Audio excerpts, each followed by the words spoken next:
Welcome back. You're watching Live from Paris on France 24, and it's time now for Media Watch France. This is when we take a look at what's making the buzz on the French blogs, websites, and in the press, of course, as well. Rebecca Bowring is here with us to do that. Good evening to you, Rebecca.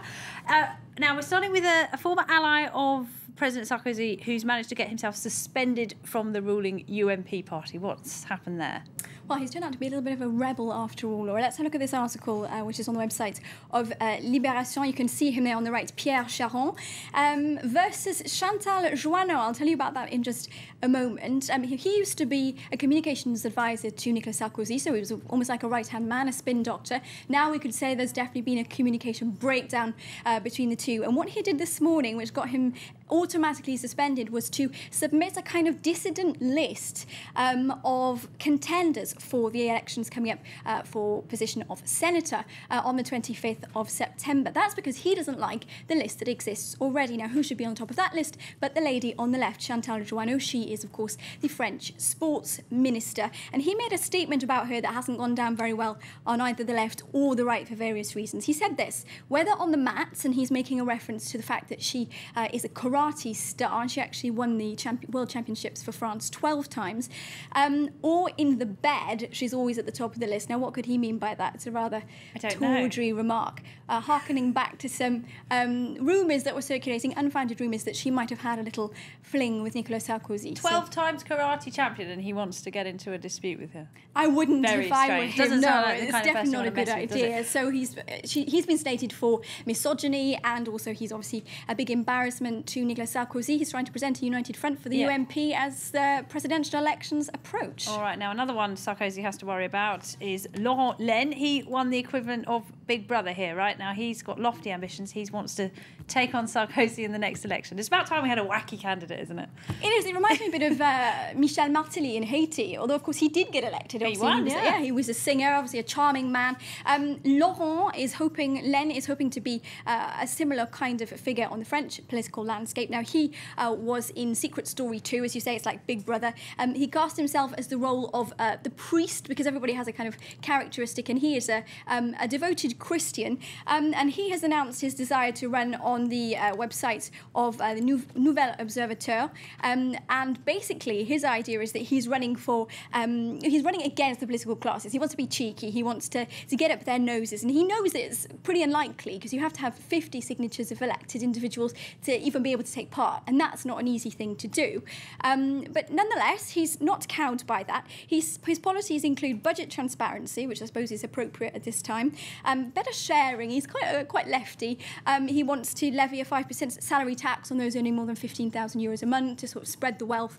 And he describes these ideas in his book, which we can see here, A Pastor in France. He's writing an album of songs, apparently, on the values of democracy. I'm not sure how that's going to turn out.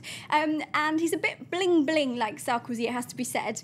He has a clip of him talking to the camera on a beach with his hair flowing and an open shirt. Doing that, we can take a listen to it, actually. He's talking about when he met Jesus in a mirror.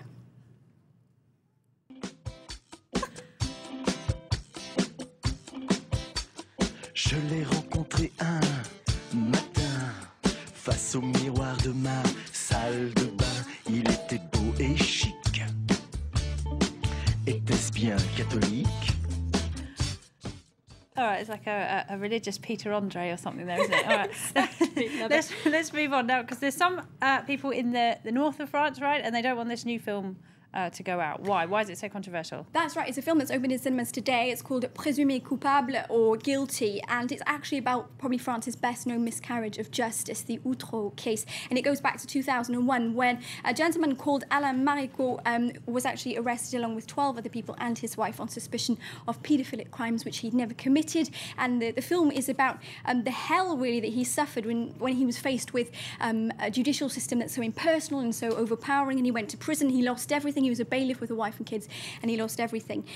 This is something that he doesn't really want to talk about anymore. He published a book about it, but people in the region he comes from, the Nord-Pas-de-Calais region in the north, actually say that they don't want this affair revisited, because they see it as associating them and their place in France with paedophilia. So obviously a sordid chapter in the past. So the actor Philippe Torreton here, you can see on the website, who plays Marico in the film, says he doesn't really understand why residents of this area sort of take the pain of the individuals and of the abused children on themselves. Okay, all right. Well, now, a story of marital strife in Time magazine that's been shared on Twitter. Now, we usually hear only in America, but this time we've heard only in France. But I think Time Magazine's being a little bit unfair because this could so happen in America. But they want, it's a kind of sexual, not a scandal. It goes but, across the Atlantic, these they like insults, to play ping pong. This is a hilarious story about a woman who filed for divorce. She cited a lack of sex in her 21-year marriage as the reason.